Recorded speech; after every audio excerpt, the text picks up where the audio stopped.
Somewhere in the city, right now, there is a list with your name on it. You don't know who put it there.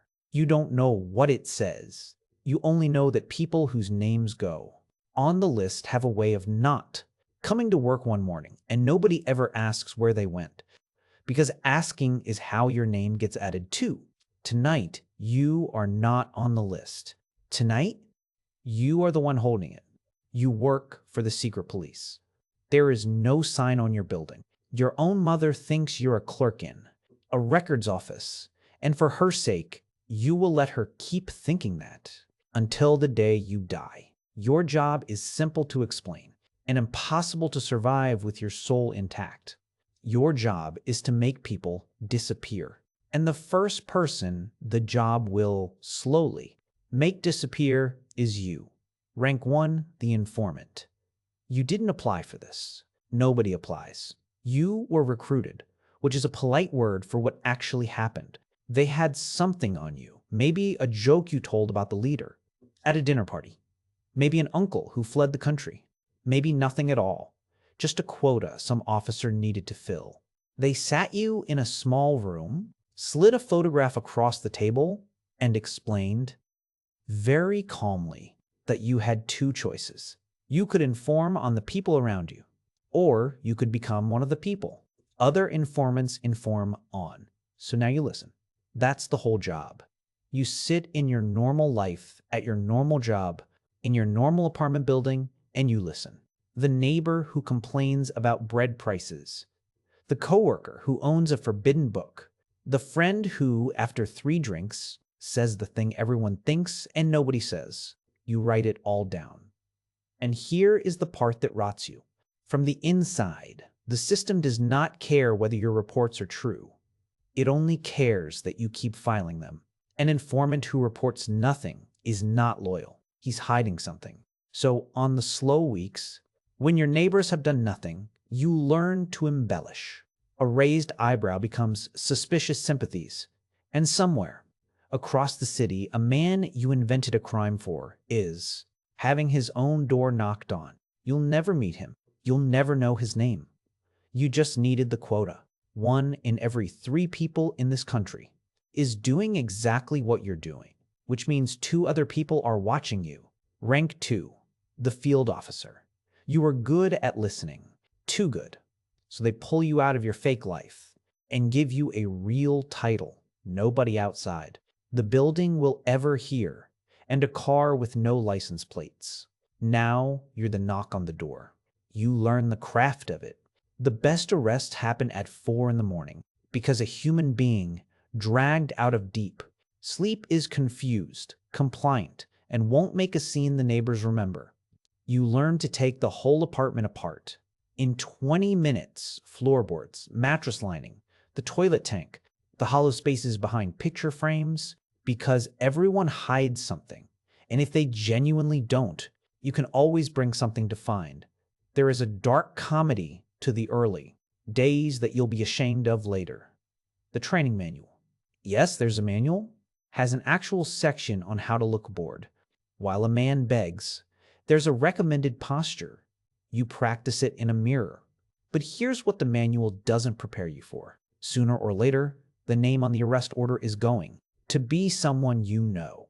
And the machine is watching to see what you do when it is. Because that's not a bug in the system. That's the test. That's how they find out if they own you yet. Rank 3, the interrogator. Upstairs, they decide you have the right temperament. That's the word they use. Temperament. It means you don't flinch. Now you work in the rooms without windows. Forget what films taught you. The real weapon in this room isn't pain. Pain makes people lie to make it stop. The real weapon is time and doubt and the slow demolition of a person's certainty that anyone is coming for them. You keep them awake. You tell them their wife has already confessed. She hasn't. You tell them their children are being cared for by the state now, a sentence engineered to detonate a parent. You leave them alone for a day and a half with nothing but the sound of a clock. And when you come back, you're the only friendly face in their universe, and they will tell you anything to keep you in the room. You become very good at this. That's the horror of it. Not that you hate it, but that you have a talent for it. And one night you're handed a file, and the face in it is a man you grew up with. A man who, when you were 9 years old, pulled you out of a frozen river and never once brought it up again. He's here because he said something. You know he said it. Everyone says it. And he looks up at you across the table with a flicker of hope because he recognizes you, because surely you will help him. What you do in the next 10 seconds is the moment you find out what's left of the person you used to be. And what you find out is this. You slide the confession across the table and you tap the line where he needs to sign, and you keep your face exactly as bored as the manual taught you. Because the alternative is that tomorrow someone slides a file across a table and the face in it is yours. He signs. You never see him again. You go home and you sleep fine. And the sleeping fine is the thing that finally tells you the machine has won. Rank 4, the handler. You don't work in the rooms anymore. You run the people who do. You have a network now, dozens of informants, field officers, interrogators, and a wall of files that grows every single day. You are a manager of fear, and business is always good. You learn the strange economics of the job. Your budget, your promotion, your survival all depend on the number of enemies you uncover, which means the state can never run out of enemies, which means you will always, always find more. If the real enemies ever ran dry, you would have to invent them, and you're honestly not sure anymore. Which of the enemies in your files were real to begin with? You develop the disease that every senior officer carries. You trust no one, not your officers. Any of them could be reporting on you because you trained them to report on everyone, not your own family. You've seen too many files that started with a wife's complaint. You sweep your own home for the listening. Devices that you know are there because you're the one who signs the orders to install them in homes like yours. You've spent your whole career building a machine to catch traitors. The machine's masterpiece, the trap it was always really building, is the one it's setting for you because there is one rank above you, and the only way the person in it stays safe is by making sure nobody below them ever feels safe. Rank 5, the director. You made it. You run the entire apparatus. You are, on paper, the second or third most powerful person in the country, and there are maybe 4 people alive who even know your face, and you have never been more afraid in your life. Here's the twist. The climb never warned you about. The higher you go in the secret police, the shorter your life expectancy gets. The informant on the ground floor might live to old age and gray anonymity, but you know where the bodies are buried because you buried them on orders for the person above you. And a man who knows where the bodies are buried is not an asset. He's evidence. You've watched it happen to every director before you. They serve the leader faithfully. They do the unspeakable things, so the leader's hands stay clean. And then one day the leader decides that the man who knows all the secrets is more dangerous than useful. And the secret police get a new director, and the old one becomes a name that is simply never spoken again.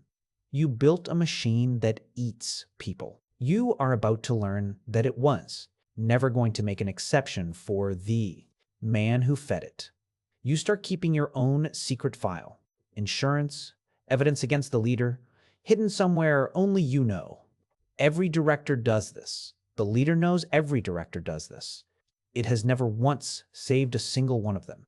Rank 6, the ghost. There is one rank above the director, and he is not technically a policeman at all. He is the reason the machine exists. He does not knock on doors. He does not sit in the rooms without windows. He has never filed a report in his life. He simply sits at the very top of the pyramid you spent your whole life climbing. And he understands the one secret that the entire apparatus is built to protect.